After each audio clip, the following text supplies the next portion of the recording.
With three things, a star, the moon, and the sun, one man dismantled the entire religion of his civilization.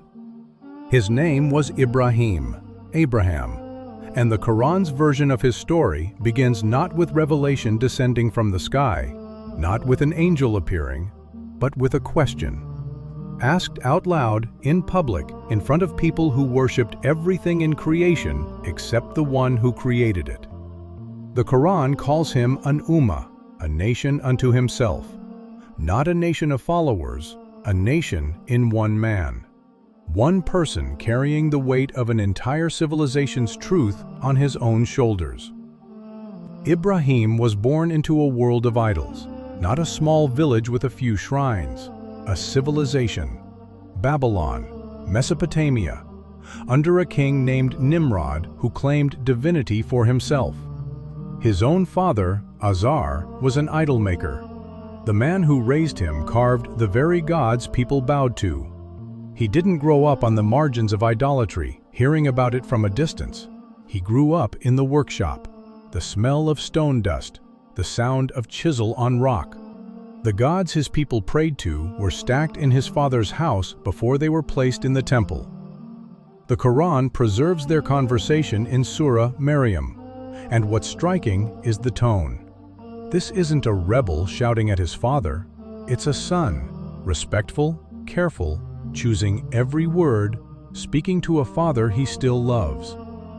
"Oh, my father, why do you worship that which does not hear and does not see and will not benefit you at all?"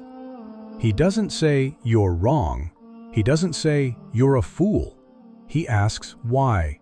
A question, not an accusation. Then, "Oh, my father, there has come to me knowledge that has not come to you, so follow me." Not, "I'm smarter than you." Not, "I know better." "I've been given something you haven't received yet.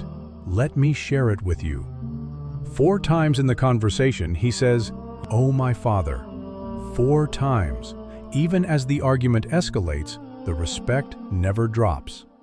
His father threatened to stone him, told him to leave, get out. And Ibrahim's response, "Peace be upon you. I will ask forgiveness for you from my Lord."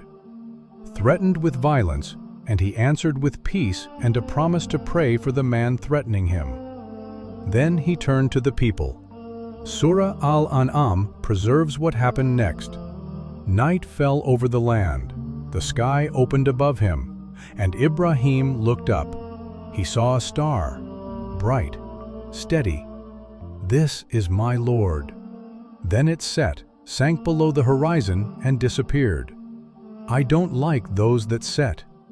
The moon rose, full and luminous, larger than the star, more impressive. "This is my Lord." It set too. "Unless my Lord guides me, I'll surely be among those gone astray." Then the sun, the largest, brightest, most powerful thing in the entire sky. "This is my Lord. This is greater." The sun crossed the sky, filled the world with light, made everything visible. And then it too sank below the horizon and was gone. "Oh, my people, I am free from what you associate with God. I have turned my face toward He who created the heavens and the earth, inclining toward truth, and I am not of those who associate others with God." The scholars are clear. This wasn't personal doubt. Ibrahim wasn't searching for God. He already knew. This was a demonstration. A public argument performed for the benefit of people who worshipped celestial objects. He walked them through the logic step by step. You worship created things. Created things disappear. They rise and they set. They depend on something else for their motion, their light, their existence. Anything that depends on something else can't be God. God is the one who doesn't set, the one everything else depends on, the one who put the star, the moon, and the sun in motion in the first place. He dismantled his civilization's entire theology in one night, not with force, not with revelation they could reject, but with observation and reason anyone could follow. But reasoning alone doesn't topple an empire built on idols. When the people left the city for a festival, Ibrahim stayed behind, went to the temple. Rows and rows of carved idols, offerings laid before them, incense still burning. He took an axe, smashed all of them, one by one, stone shattering, except the largest, left the axe hanging around its neck. They came back, found their gods in pieces, rubble on the temple floor, brought him in. "Did you do this to our gods, O Ibrahim?" He said, "Rather, this largest one did it. Ask them if they can speak." Silence. Dead silence. Because stone can't speak. He forced everyone standing in that room to confront the absurdity they'd been living with. You worship things that can't defend themselves, can't explain themselves, can't even pick up the axe that broke them.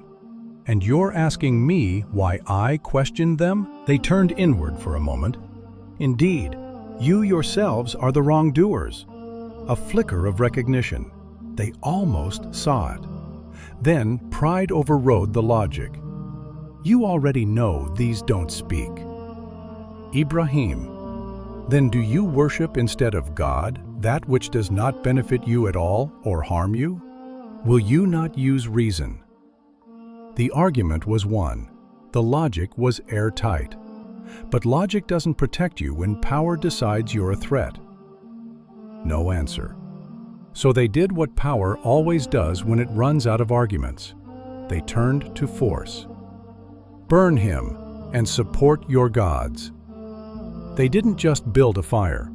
The traditions say they built a fire so enormous, fed for days, stacked so high, that they couldn't even get close enough to throw him in. They had to build a catapult to launch a man into fire because they couldn't answer his question.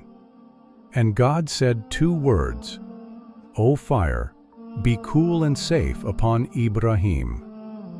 He didn't send rain to extinguish it, didn't send wind to scatter it. He spoke to the fire directly, and the fire obeyed.